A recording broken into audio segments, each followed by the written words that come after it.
Welcome to GameSpot Live. I'm Greg Kasavin here to tell you all about Star Fox Adventures for the GameCube. But first, let me get all the Rare stuff out of the way. As you probably know, Star Fox Adventures was developed by Rare, a company that's been making Nintendo games for years now and has made a number of very good ones, dating back to 8-bit classics like RC Pro-Am, but also including legendary games like GoldenEye 007 and some great platformers like Banjo-Kazooie and Conker's Bad Fur Day. Rare was recently sold off to Microsoft, so Star Fox Adventures will more than likely be the last game that the company ever makes for a Nintendo system. But with that said, it's nice to know that Rare's going out with a bang, because Star Fox Adventures is a game that spent a long time in the making, and it really shows. It's just got a lot of really impressive qualities, and it's a big, long game that is really definitive of what the action-adventure genre is all about. Star Fox Adventures is nothing like previous Star Fox games. The series started out as basically a 3D space shooter. You just flew around and blew stuff up, basically. The original Super Nintendo game was really cool, and so was the Nintendo 64 game, but Star Fox Adventures is a complete departure. And in fact, the game originally started development as something other than a Star Fox game, and later the Star Fox characters were brought into it. But you really wouldn't know that from playing. The characters and the story is integrated very well with everything else that's going on in the game. And in fact, the game does a really great job of fleshing out its different characters and making you grow to like them. The characters in Star Fox Adventures somehow manage to be cute yet pretty cool at the same time. The greatest strengths of Star Fox Adventures lie in its really, really amazing graphics, and also in just the sheer variety of stuff you'll get to see and do over the course of the game.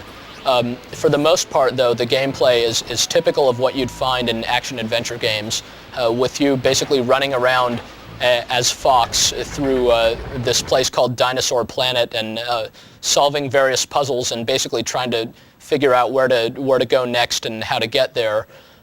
In so doing, you'll have to go on a number of different scavenger hunts, helping out various dinosaurs and other characters, and also just figuring out how to open doors and unlock new areas and things like that.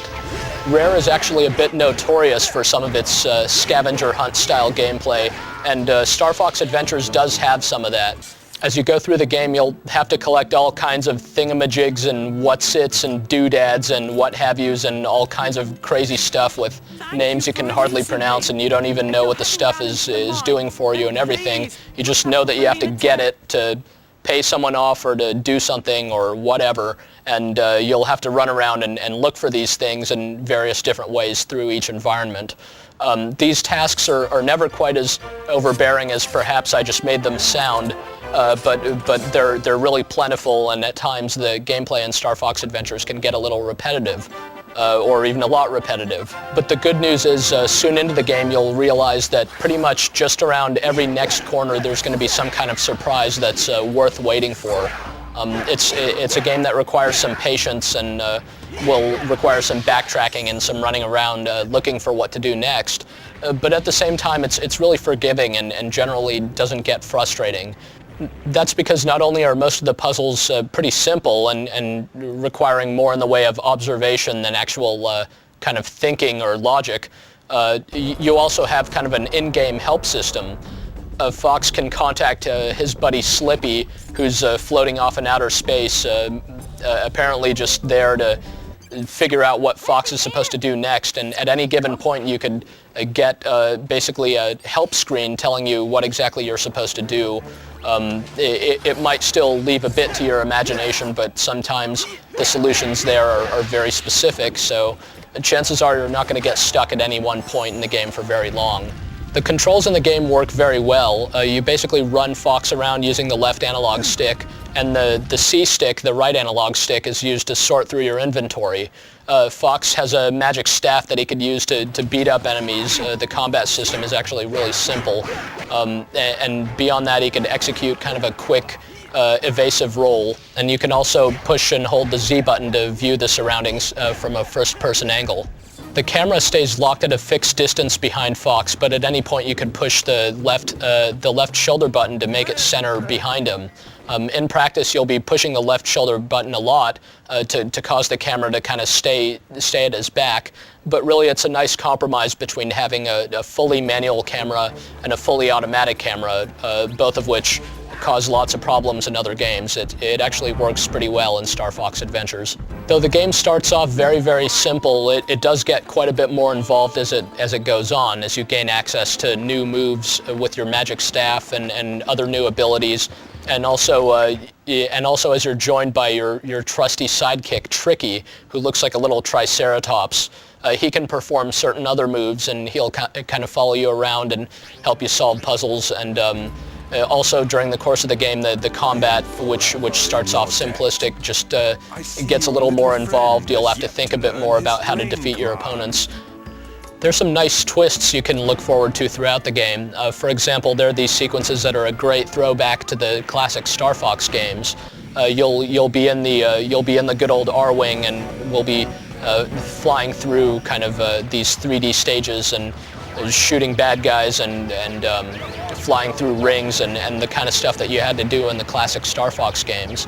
These sequences really don't last long, but they're good for nostalgia, and they're fun for as long as they do last. And the good news is the game is filled with plenty of other stuff like that, you know, from riding various vehicles to kind of climbing and flying and digging and jumping and just all kinds of different activities, teleporting and warping. You're not just running around on foot the whole time. You're doing lots and lots of different stuff. Also, it certainly helps that Star Fox Adventures looks really, really good. Pretty much everything about it it looks outstanding. The whole world of the game looks very much alive. Everything is moving.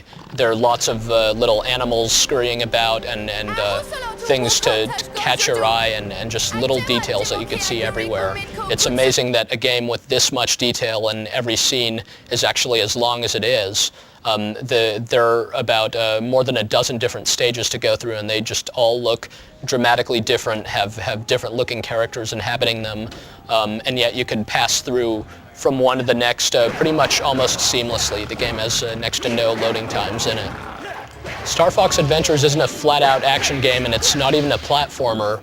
Fox can jump, but his jumping is handled automatically, like in Legend of Zelda: The Ocarina of Time. Basically, he'll leap or climb or what have you whenever you run him up into a situation where doing such a thing would be called for. So really, this game isn't about reflexes. It's just about exploring these big, huge environments and helping out the characters and finding all kinds of various things and basically saving this planet that's got all kinds of terrible problems. You'll get to see a lot of really cool stuff along the way and get to participate in a number of pretty cool activities that may surprise you.